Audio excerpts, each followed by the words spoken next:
Hi guys, welcome back to my channel, and if you're new here, please remember to press the subscribe button and turn on the bell to be notified when I post new videos.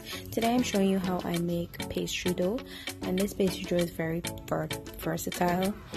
You can make any sort of pastry with it: pine tarts, cheese roll,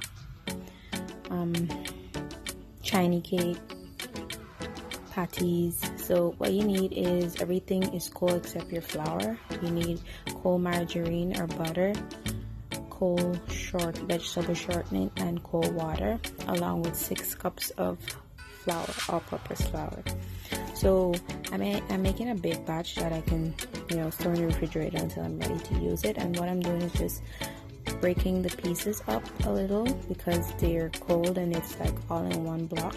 So I use the knife to get it separated a little, and then I will combine it into the flour.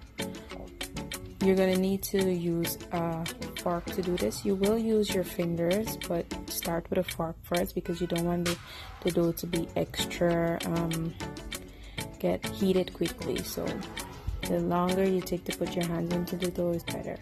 So you just break it up, like mix it up with the dough, and once you see that it's not breaking up after a certain point, you can use your finger, but only use your fingertips and not the palm of your hand, because the palm of your hand tends to be more warm than your fingertips.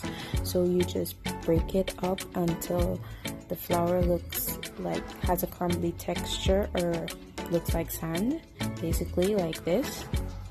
And then you have your water, which you're going to be adding just like about a tablespoon or 2 at a time to bring your dough together.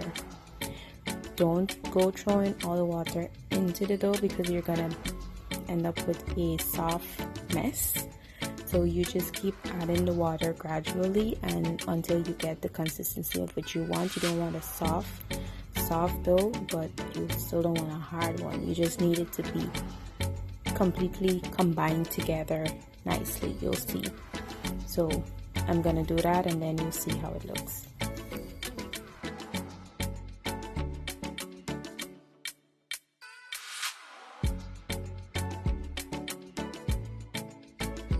You're basically just squeezing it together until it forms like a ball, not kneading. So this is what it looks like. I'm just gonna break it off and separate it into 2 parcels. And I don't really like it to be in a ball, but more of a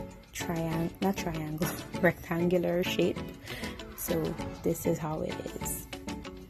And then you would just wrap it up and put it in the refrigerator. So now I'm going to try something different. I usually wrap it with cling wrap. You see I have cling wrap, but today I'm using a Ziploc bag to store it, and the other thing is a greaseproof paper. So anytime you're out of cling wrap, you can use greaseproof paper or your Ziploc bag, and it works just fine because I made stuff with both of them and I didn't see anything wrong with them. So cling wrap is not all. And you wrap it tightly, you put it into your refrigerator and use it when you're ready. Thanks for watching, guys.